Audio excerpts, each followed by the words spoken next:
Você que vive o dia a dia do agronegócio sabe o quanto os desafios podem ser intensos. Você lida diariamente com uma burocracia exaustiva e a pressão de se manter competitivo.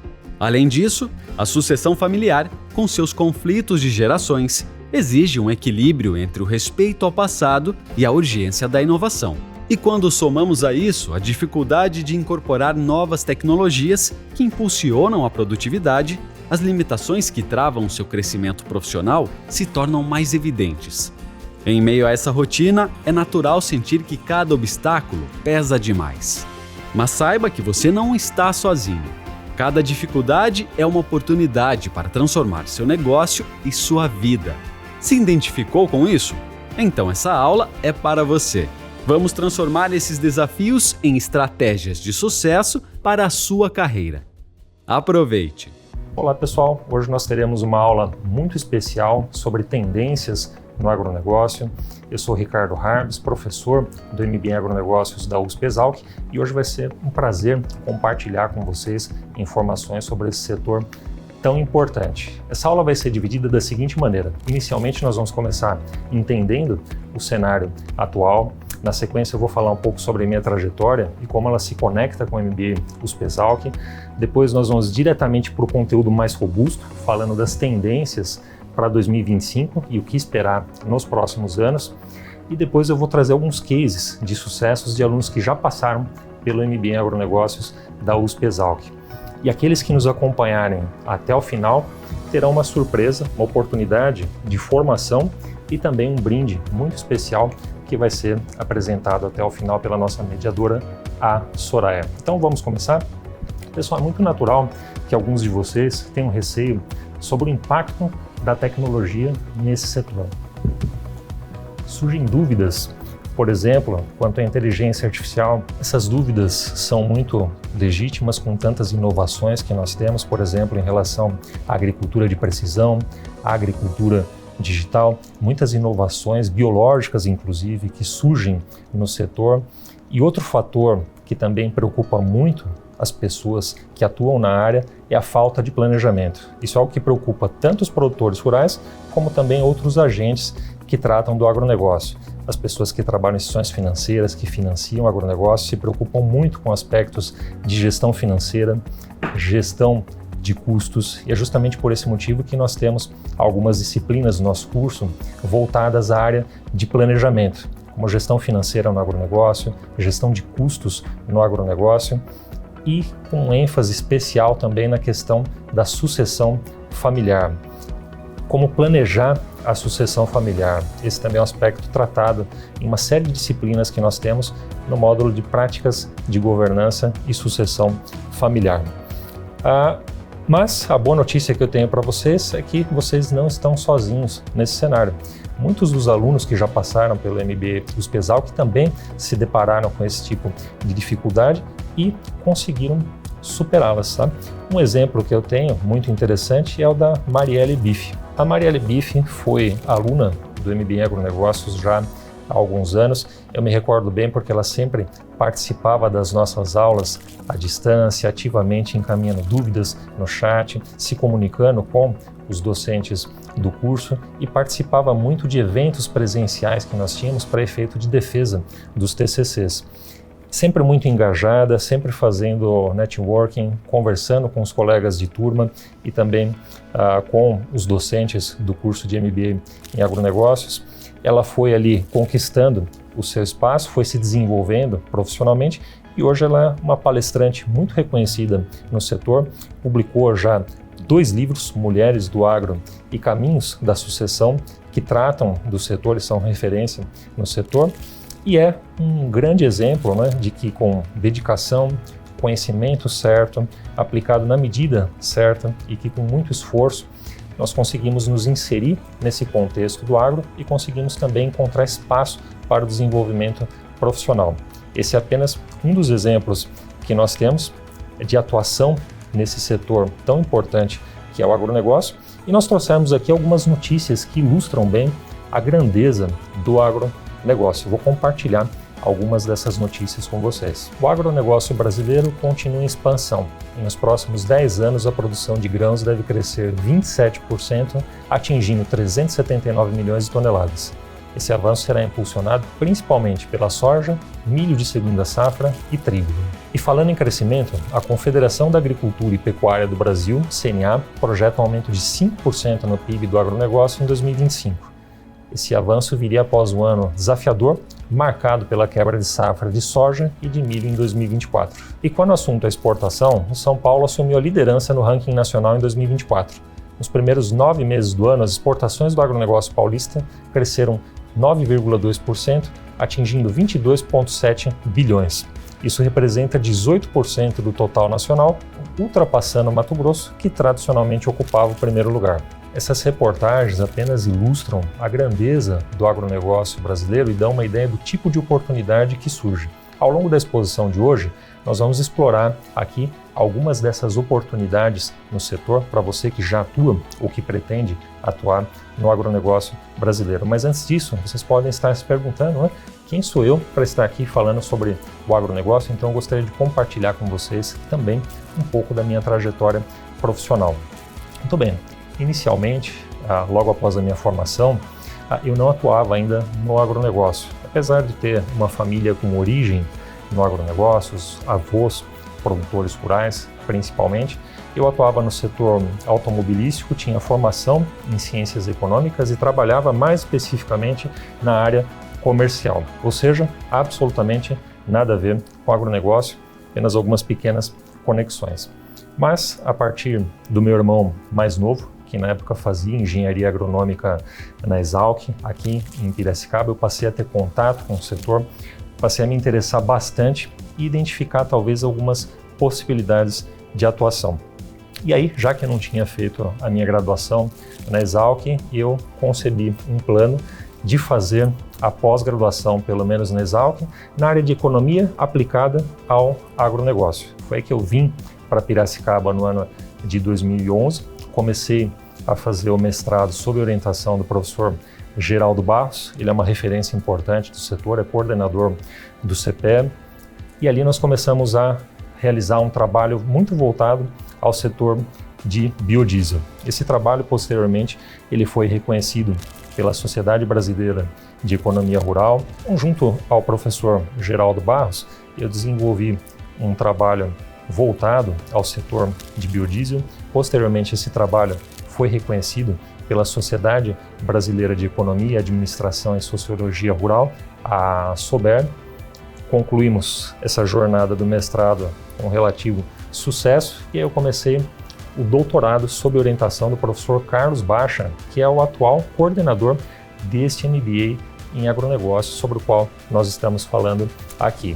E aí nós trabalhamos mais especificamente também com o mercado de terras, uma área muito interessante, estudando os diferenciais de preços de terras no Brasil e sobre os fatores determinantes para a evolução desses preços também. Esse trabalho também, posteriormente, foi agraciado com reconhecimento da SOBER e nesse meio tempo, ao longo dessa minha jornada na pós-graduação, eu comecei a trabalhar também com educação, acompanhando treinamentos em company, este curso de MBA sobre o qual nós estamos falando aqui com vocês, compartilhando informações com vocês, educação executiva, e tive a oportunidade de participar da formação de excelentes profissionais de diferentes empresas, como por exemplo Banco do Brasil, Sicredi, Suzano, Accenture, entre outras empresas. Tem sido uma trajetória muito gratificante, principalmente pela oportunidade de transferir conhecimento e também de aprender com esses profissionais que estão ali no front, no dia a dia do agronegócio. Então, essa é, de certa forma, a minha experiência pessoal. E um aspecto interessante que eu gostaria de chamar muito a atenção de vocês é que durante a formação, fazendo a pós-graduação, foram surgindo oportunidades de desenvolvimento. E é sobre essas oportunidades que nós gostaríamos de falar hoje vamos compartilhar algumas informações interessantes com vocês. Nessa trajetória, eu tive a oportunidade também de desenvolver alguns trabalhos, sendo que o mais recente foi um artigo publicado com a Isabela Alcântara, ela que é minha colega do Centro de Estudos do Agronegócio, CEAG, vinculado ao Instituto PSEG, e nós realizamos um estudo sobre tendências do agronegócio e as oportunidades que podem surgir ao longo de 2025. Esse trabalho ele foi feito entre final de 2024 e agora início de 2025, e para a aula de hoje eu trouxe algumas informações atualizadas para vocês. Então aqueles que tiverem interesse, fica o convite para que acessem esse conteúdo, mas vocês vão ter acesso, na verdade, nessa aula, ao conteúdo atualizado com mais informações sobre tecnologia no agronegócio. Então, vamos começar? E para dar início à nossa aula, eu trouxe alguns dados que refletem a importância do agronegócio brasileiro. Para vocês terem uma ideia, o agronegócio brasileiro responde por nada menos que 25% do PIB. Em cerca de 10 anos, até a safra 2033-2034, nós devemos ter uma produção de 379 milhões de toneladas de grãos, um aumento de 27%, o que faz com que o agronegócio brasileiro seja, de fato, um celeiro importante para o mundo todo. E as exportações do agro, só em 2024, somaram 164 bilhões de dólares. Então, o Brasil é um líder global no agronegócio, é o primeiro produtor mundial de soja, café e suco de laranja e o segundo maior exportador de carne bovina e de frango. Em termos de balança comercial, por exemplo, o agronegócio tem uma importância estratégica, né? As exportações, elas respondem por 164 bilhões de dólares, para vocês terem uma ideia. As importações do agronegócio têm uma representatividade muito pequena quando comparadas às exportações, de apenas 19,3 bilhões, o que faz com que o agronegócio brasileiro tenha um saldo de balança comercial muito expressivo, 145 bilhões de dólares. E quando você considera a economia brasileira como um todo, isso faz diferença. Se vocês observarem aqui na figura, as barras verdes correspondem ao saldo da balança comercial do agronegócio. As barras destacadas em cinza correspondem ao saldo da balança comercial dos demais setores, que sistematicamente vem apresentando saldo negativo da ordem de 70 bilhões de reais. Ou seja, o que faz com que a balança comercial brasileira como um todo seja positiva é justamente o desempenho do agronegócio, que é o motor da economia brasileira. Então esses números apenas ilustram a importância do agro brasileiro, é uma potência global, mas fica a pergunta, será que nós estamos aproveitando todo esse potencial? Uma boa gestão não pode depender só de experiência e de intuição. Então, nós temos nesse contexto dados, inteligência de mercado, vamos ver alguns exemplos de como aplicar isso nesse setor, planejamento financeiro bem estruturado e a parte de inovação tecnológica. E não tenham dúvidas, se você não gerencia o seu negócio com estratégia, vai estar inevitavelmente deixando dinheiro na mesa. Então nós temos uma preocupação muito grande com o mercado, preço de commodities, demanda global, uma preocupação com custos, insumos, variação cambial e também com o clima, que tem impacto direto na produtividade. E é justamente por esse motivo que no MBA em agronegócios, as disciplinas que tratam de cadeias do agronegócio se dedicam tanto à parte de aspectos técnicos, agronômicos, como também à parte de mercado. Nós temos, se necessário, professores que tratam de cada um desses temas. Quando se fala de preços, há uma volatilidade muito grande.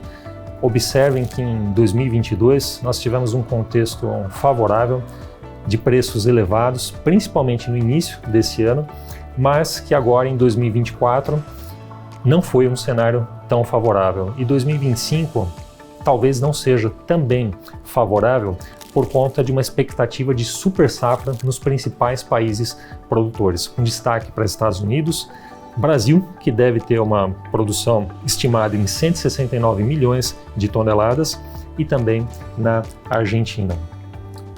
Então, uma expectativa de super safra, gerando uma pressão de baixa sobre os preços no mercado internacional, mas tem um aspecto positivo aqui. O aspecto positivo é a evolução da taxa de câmbio que nós tivemos, principalmente aqui a partir do final do ano de 2024.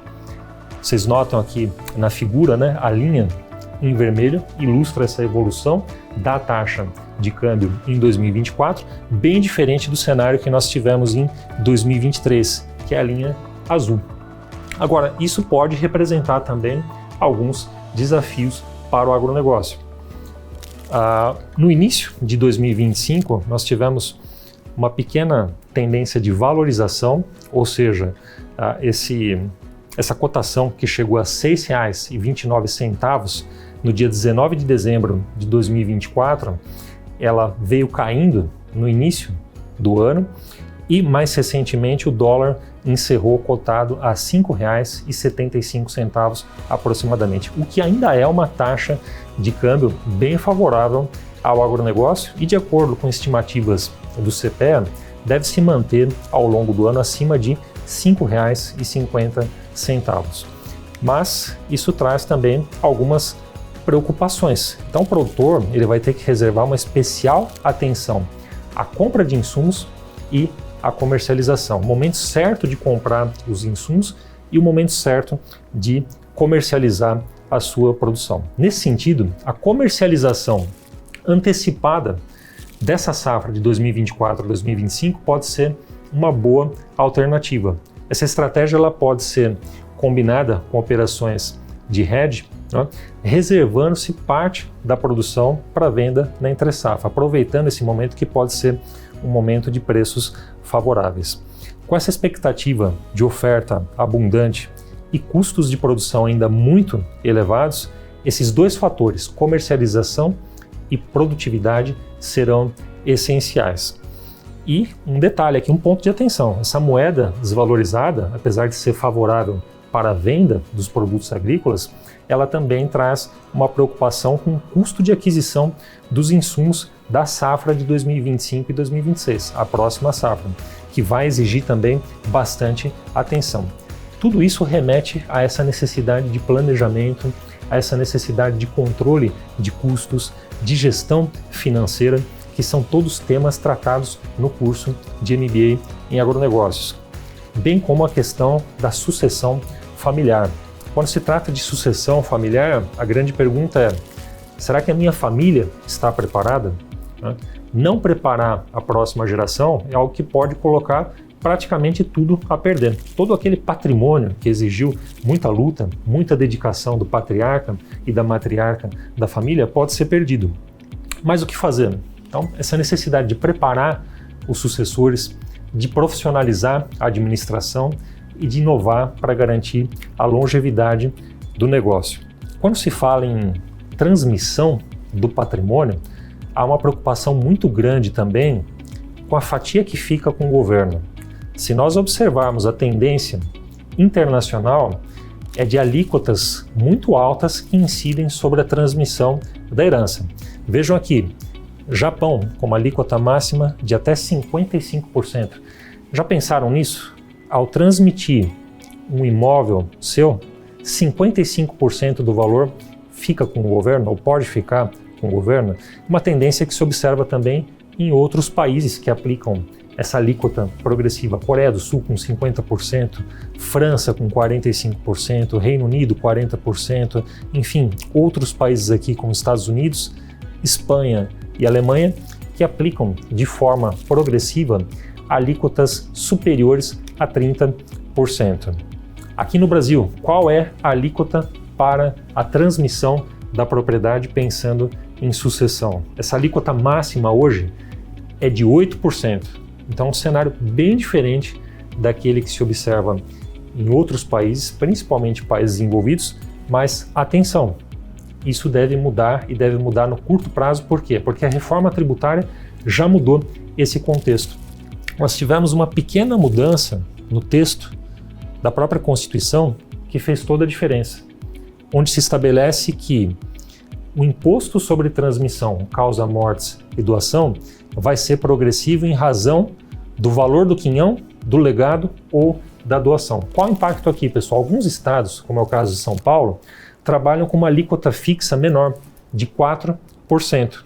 E agora nós temos um comando da própria Constituição que estabelece que a alíquota vai ser progressiva. Então vejam o que já estava tramitando no estado de São Paulo. Nós tivemos um projeto de lei 07 de 2024 que já previa a aplicação de alíquotas progressivas. E observem aqui que para valores acima de 3 milhões de reais, nós já teríamos uma alíquota acima da alíquota atual, que é de 6%. A alíquota atual é de 4%, essa alíquota passaria já a 6%. Para a felicidade de alguns grupos inseridos no agronegócio, esse texto ele foi vetado integralmente pelo governador do estado de São Paulo, mas continua no radar essa expectativa porque agora nós temos, lembrando, um comando da Constituição que nos diz que a alíquota terá que ser progressiva. E não para por aí. Tá? Todas essas mudanças, principalmente associadas à reforma tributária, aceleraram muito essa corrida por planejamentos sucessórios.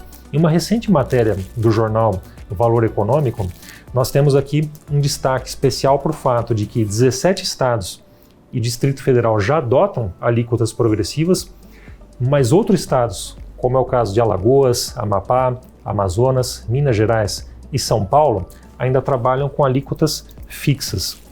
E esses governos estaduais vão precisar mudar a legislação, incorporando agora esse comando da Constituição. E surge uma outra preocupação também, porque já está tramitando no Senado Federal uma proposta para elevar esse limite máximo do imposto de transmissão, causa, mortes e doação de 8% para 16%.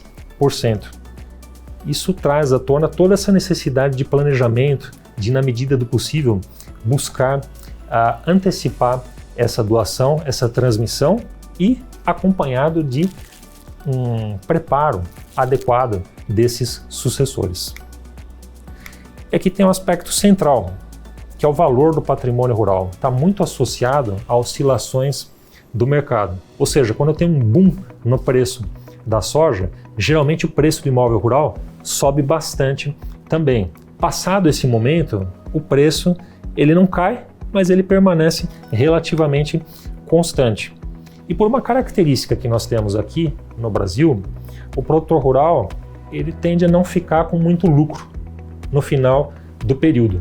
Para não sofrer a tributação do imposto de renda da pessoa física, o que ele faz? Transforma o lucro dele em investimento. Compra defensivos, compra fertilizante, investe numa nova propriedade, compra benfeitorias, tudo isso é abatido do imposto de renda. Consequentemente, o produtor rural está sempre com pouco dinheiro, relativamente pouco dinheiro, ele tem pouca liquidez, mas tem muito patrimônio, porque está sempre investindo em compra de terras. E se esse produtor morre, como é que vai se pagar o ITCMD, pessoal? Os herdeiros muito provavelmente vão ter que vender parte do imóvel rural. E podem fazer isso no pior momento, que pode ser um momento de preços relativamente baixos e ainda pagando multa pelo fato de que o imposto vai estar atrasado. E é justamente por isso que existem algumas boas razões para fazer essa doação de forma antecipada. A base de cálculo do imóvel, que é o próprio valor venal do imóvel, somente vai aumentar com o passar do tempo e aumenta geralmente acima da inflação. Quer dizer, quanto mais tarde for pago o ITCMD, mais caro ele vai ser. E sem falar desse movimento de alta do ITCMD que nós temos no Brasil, que tende a se equiparar também, ou se aproximar pelo menos de outros países, daquela alíquota máxima observada em outros países, e que vai ser inevitável. Com o passar do tempo, isso vai acontecer. E é justamente por isso que quem se planejar, quem fizer essa transmissão, essa doação de forma antecipada, tende a sair ganhando, ou pelo menos tende a perder menos. Apesar disso, muitos produtores se recusam a fazer esse tipo de planejamento. Mas no nosso curso, nós tratamos de alguns instrumentos jurídicos que podem ser adotados com muito sucesso para facilitar essa transmissão do patrimônio, incluindo aí cláusulas de incomunicabilidade, impenhorabilidade, inalienabilidade e até mesmo a reserva de usufruto. São temas tratados em aulas como de gestão patrimonial e holdings familiares, de direito aplicado ao agronegócio, governança corporativa e sucessão familiar. Então, pessoal, vocês podem observar que as dificuldades e os desafios do agronegócio, eles não estão somente relacionados à parte técnica de produção. Surgem algumas perguntas aqui. Você conhece a sua margem de lucro real? Tem controle de custos fixos e variáveis? Entende o impacto dos juros nos financiamentos? Não tenham dúvida, não planejar é o mesmo que aceitar o prejuízo. Então, existe essa necessidade de antecipar os investimentos, de usar o crédito rural de forma inteligente e de evitar surpresas no fluxo de caixa. No agronegócio brasileiro é muito comum também a confusão patrimonial, a confusão entre o que é o patrimônio pessoal e o que é o patrimônio da atividade propriamente dita. Agora, não tem como falar em planejamento, não tem como falar em crédito rural sem pensar um pouco em economia brasileira. Então, vocês têm observado as notícias. Em novembro de 2024, o governo federal anunciou algumas medidas de ajuste fiscal que teriam um impacto estimado de 70 bilhões de reais em 2 anos, mas o mercado não reagiu muito bem, julgou que essas medidas não seriam suficientes para evitar um déficit primário. Olhando aqui essa figura que eu trouxe para vocês, e em especial a linha laranja, que reflete o resultado primário é a diferença justamente entre as receitas e as despesas do governo central. O que se observa é que desde o ano de 2014, sistematicamente, o Brasil vem registrando resultados primários negativos, ou seja, déficit primário. As despesas vêm sistematicamente superando as receitas, com exceção aqui do ano de 2022, quando nós tivemos um pequeno superávit, mas, via de regra, as despesas são maiores que receitas e falta dinheiro para o pagamento de juros da dívida. Ou seja, nós temos um cenário de pouco espaço para aumentar os gastos do governo. E além disso, o nosso governo também anunciou, que haveria um aumento do limite de isenção do imposto de renda, que passaria para o valor de até R$5 mil, para rendimentos acima de R$5 mil. Isso trouxe mais dúvidas ainda sobre essa capacidade do governo de ter resultados primários positivos. E quais foram as consequências? Desvalorização do real frente ao dólar, que nós vimos até anteriormente, e aumento da taxa Selic. E aqui que está o impacto sobre o crédito rural. No Plano Safra 2024-2025, a expectativa do governo era de uma taxa Selic abaixo de 10% ao ano até o final do ano de 2024. Essa expectativa não se concretizou e o que nós observamos foi um aumento sistemático da taxa Selic, que deve atingir 14,25% ao ano até o final de março desse ano de 2025. Consequência direta sobre o crédito rural. Então vejam, Plano Safra 2024-2025 foi feito, concebido, mirando essa taxa de 10% ao ano. Então, nós temos aqui algumas linhas, alguns programas, que trabalharam com taxas até de 8%, 7%, até 12%. Uma parte desses programas, dos recursos desses programas, já se esgotou e o que a gente vai observar para o próximo Plano Safra são, inevitavelmente, taxas de juros mais altas e menor disponibilidade de recursos.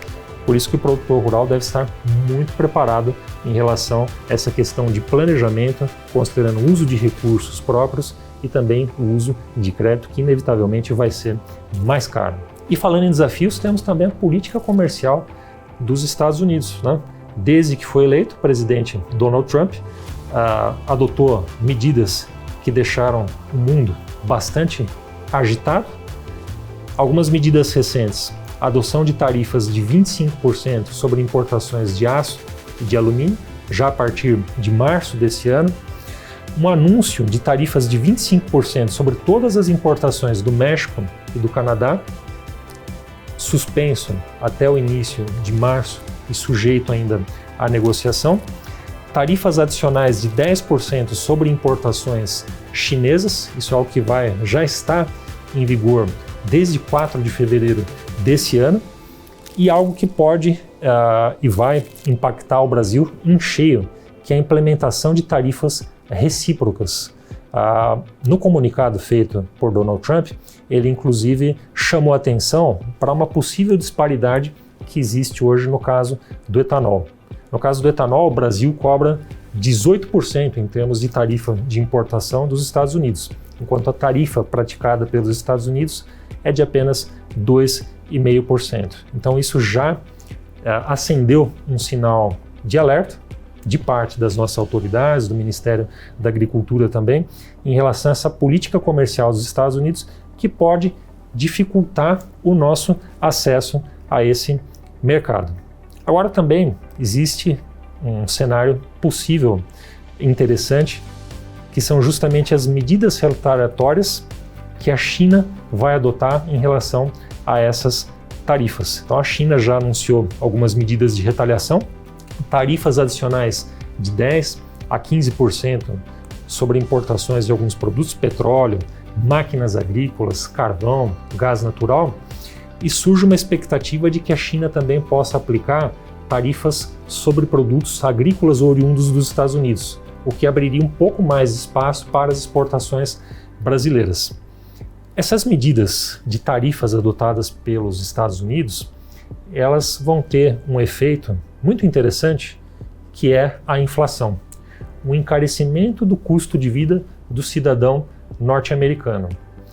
A consequência direta disso é que o Banco Central norte-americano, o Federal Reserve, vai interromper o ciclo atual de redução das taxas de juros e vai começar a aumentar também as taxas de juros para controlar a inflação lá nos Estados Unidos.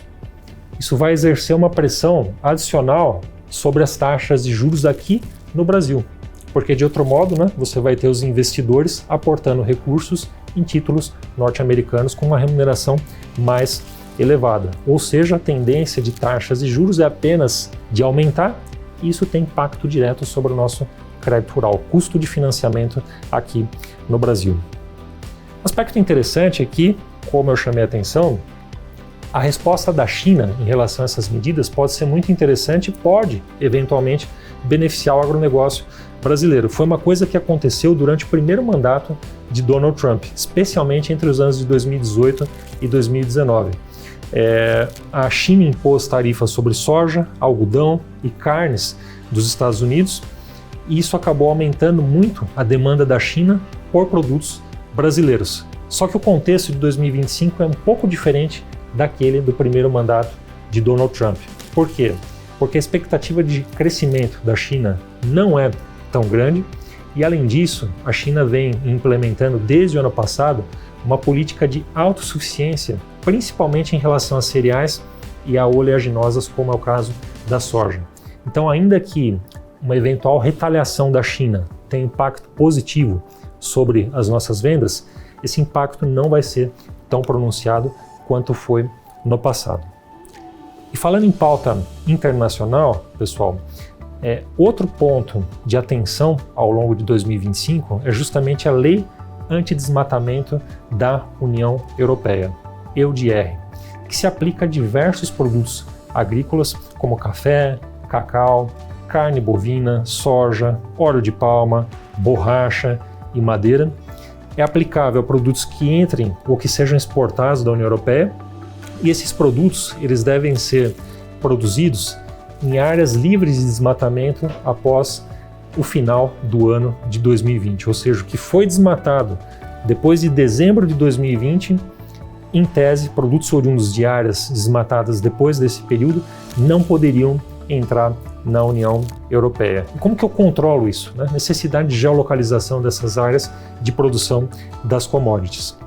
Agora, é complicado fazer isso, né?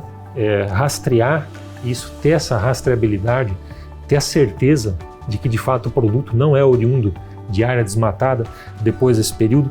E dada justamente essa dificuldade para a implementação da legislação, essa aplicação da legislação da União Europeia foi adiada para dezembro de 2025, no caso de exportações de grandes empresas, e para junho de 2026, no caso de pequenas e microempresas. Então, algo que está no radar também e que vai exigir bastante atenção ao longo do ano de 2025. Encerrando aqui praticamente a nossa pauta internacional, nós temos também o acordo Mercosul-União Europeia. Levou mais de 20 anos para ser ratificado, agora depende ainda de aprovação de cada um dos membros da União Europeia, e nós temos bastante oposição de alguns países, principalmente da França, que se preocupa muito porque os produtores rurais da França não são tão competitivos como os nossos produtores aqui no Brasil, então eles se preocupam de não ter o seu mercado devidamente protegido por lá. Então a França é um país que se opõe ao acordo, em contrapartida tem outros como a Alemanha, Portugal, por exemplo, principalmente a Alemanha, que enxergam nesse acordo uma oportunidade de exportar mais bens industriais para o Brasil, que são favoráveis ao acordo, mas é um tema também que está em pauta e, se aprovado nos países, pode ter um impacto muito interessante aqui beneficiando produtos como carnes, grãos, café, açúcar, etanol e frutas, entre outros que teriam ampliação de cotas, ou seja, mais espaço para exportação do Brasil, e até mesmo a eliminação de tarifas em um prazo que vai de 4 até 10 anos. E aí nós teríamos um cenário diferente do atual. Se vocês observarem aqui essa figura, nós temos aqui que a participação da União Europeia na pauta de exportações do agronegócio era de 24% em 2010. Hoje, ela caiu para aproximadamente 14%, um espaço que foi ocupado principalmente pela China. O que a gente deve observar, se o acordo, ou à medida que o acordo for sendo aprovado nos países membros da União Europeia, talvez seja um aumento da participação da União Europeia na pauta de exportações de produtos do agronegócio brasileiro. Então, para você que procura se destacar no agronegócio, não basta apenas produzir. Existe a necessidade de investir em conhecimento, de conhecer tecnologia, agricultura digital, como utilizar a inteligência artificial e também trabalhar com planejamento estratégico, tendo em vista questões como sucessão, gestão de custos e gestão financeira. E é justamente por isso que eu quero compartilhar com vocês mais um case de sucesso da nossa aluna Ana Caroline. A experiência no MBA foi muito legal, porque realmente é uma visão completamente diferente da visão que a gente tem na faculdade, porque acredito que na graduação a gente ainda está aprendendo, está conhecendo, dá um olhar por cima, assim, e mais teórico. E no MBA a gente foi mais para um prático do como realmente acontece, de onde vem, para onde vai, enfim, toda a cadeia, né, de cada disciplina que a gente teve.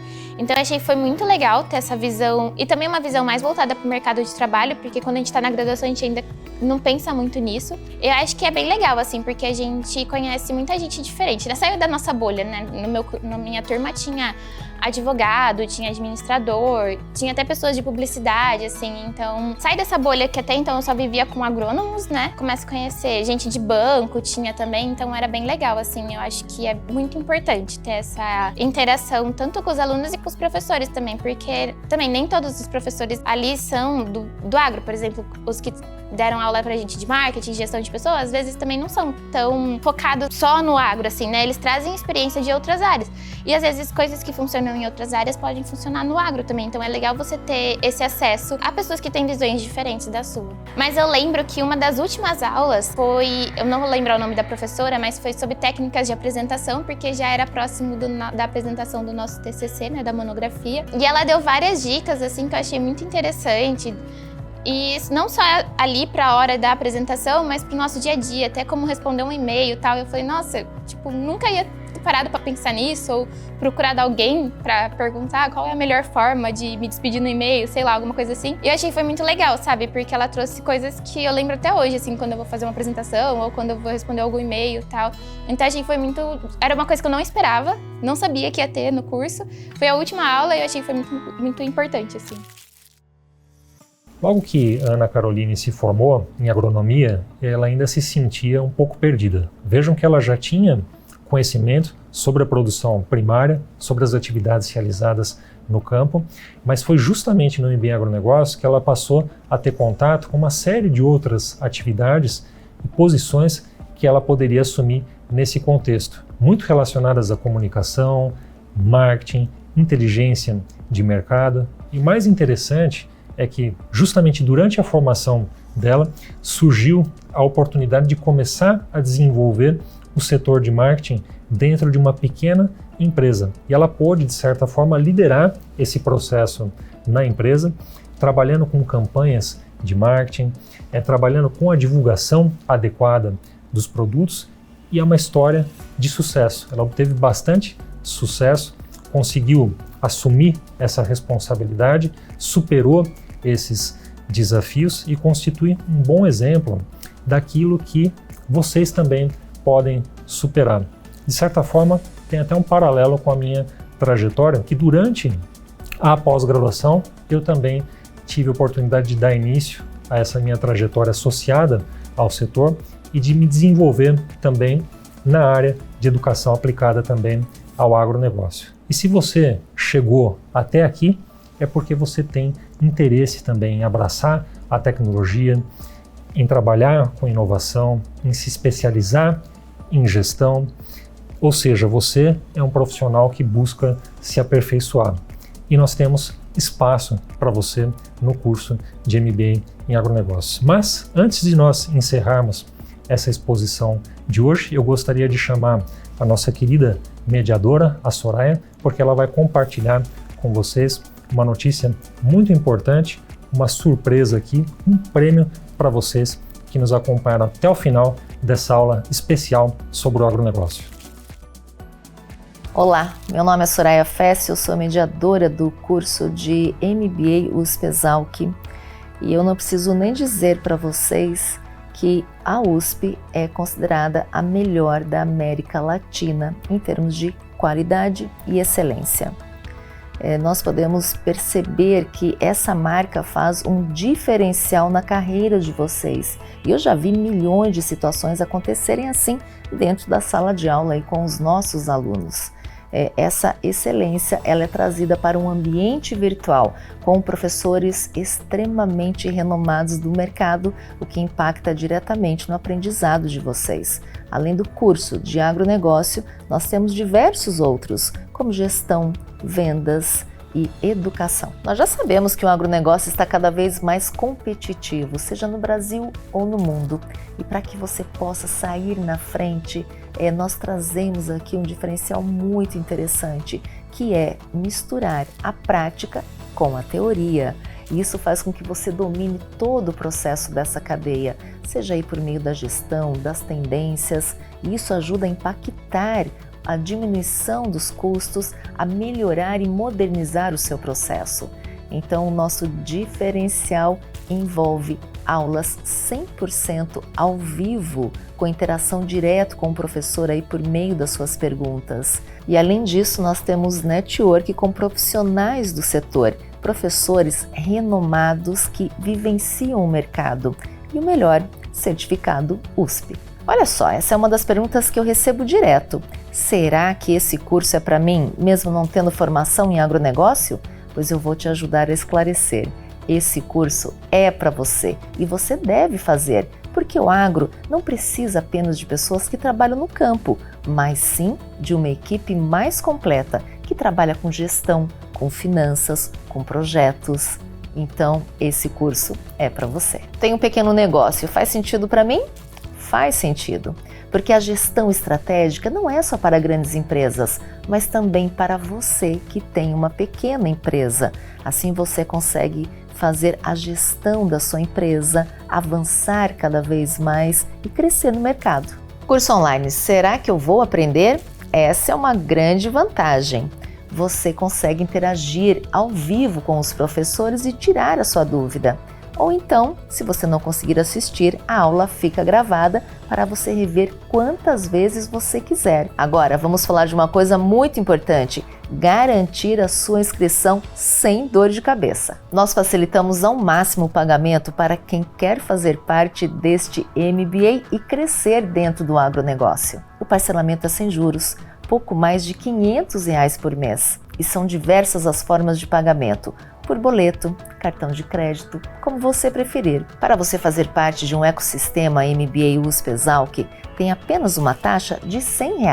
E se até em 7 dias você não se identificar com o curso, fique tranquilo, nós devolvemos o seu dinheiro. Finalize sua matrícula hoje com o cupom COPOAGRO no MBA em agronegócio e ganhe um copo térmico personalizado. Mas essa condição é somente para quem agir agora. Então aproveite essa oportunidade, porque essa é a sua chance. Essa é uma oferta exclusiva, hein? Então aproveite essa chance para impulsionar a sua carreira no melhor setor do Brasil. Eu quero chamar de volta o nosso professor Harbis, que tem mais recado para vocês. Então eu gostaria de agradecer muito a vocês que nos acompanharam até essa reta final, e vocês serão premiados, terão acesso a um curso de SG, Ambiental, Governança e Social, que pode ser acessado na plataforma Solution e que vai ficar disponível a vocês pelo período de um mês para que vocês possam realizar esse curso todo. Dentro de 7 dias úteis, a nossa equipe vai compartilhar com vocês o acesso a esse curso de ESG. Então, mais uma vez, agradecendo muito a todos vocês que nos acompanharam, venha para o curso de MBA em Agronegócios da USP-Exalc, venha se preparar e venha fazer sucesso conosco nesse setor que cresce muito e que é uma potência no Brasil.